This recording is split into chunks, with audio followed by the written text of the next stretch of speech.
Ang sabi ko tama na pero ang sabi mo sa'kin umirit ka pa ng isa. O kung ganon, iinom mo na ngayon. Anong pake ko dyan sa boyfriend mo? Ako ang gusto mo.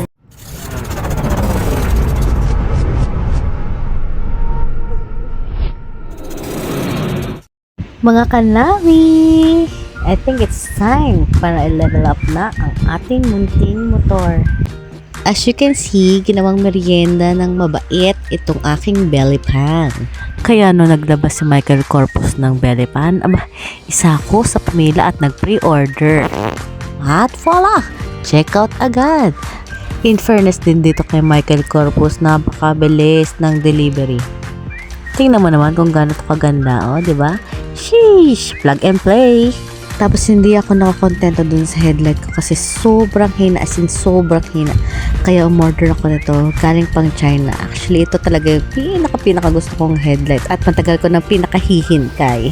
At ayan na siya, fresh from China. Siyempre, hindi naman ako mekaniko at hindi ko naman kaya ikabit na lahat. Kaya hihingi tayo ng tulong kay Mike Soriao. Lupit to. Yung dalang barena. Ang pinta. Lupit. May shop dyan sa loob, may shop. Napakalupit talaga na itong taong to. Ay, talaga namang napahanga ako kasi lahat ng mga kailangan niya, meron siyang dala. May barena, may martilyo, everything, name it. Meron pa siyang pang pintura. Ang lupit talaga. Hindi na sana ako bibili ng MDL, pero si Mike na mismo ang umaksyon para sa akin. Ang lupit lang dahil gumawa talaga siya ng custom bracket para lang lumapat ng maayos yung MDL ko. Sinigurado talaga niya na nakangiti ako at satisfied pagkatapos. At ito na nga niya inumpisa ng aking headlight cowling. Ayan, medyo nahirapan siya sa part na to kasi hindi pala yun plug and play. Kahit pa may kasamang bracket yung nabili ko, hindi pala pang Navi yun. Kaya yan siya, bawas dito, butas dun. Pero dahil magaling siya at naniniwala ako sa abilidad niya, ayan, nagawa niya ng maangas. Check!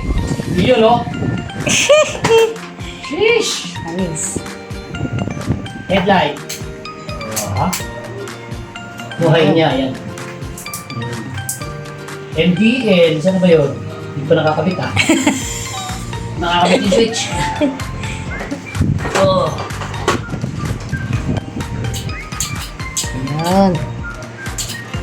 Anis. Napakaangas. Ganda. Katulog ng starter mo. Ano yung bird band? Kinakabit niya na dito yung belly pan at sumunod na ang foot peg. Madali na lang niya na ikabit lahat pagkatapos ng headlight cowling. At ito na nga, moment of truth! Rain or shine. Yes! Mike Soriao in the house. Tingnan naman. Kapogi niya lang. No. Mamo na.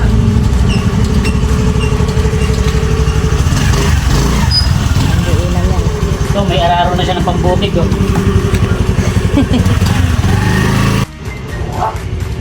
Ilaw sa baba. Sino kayo?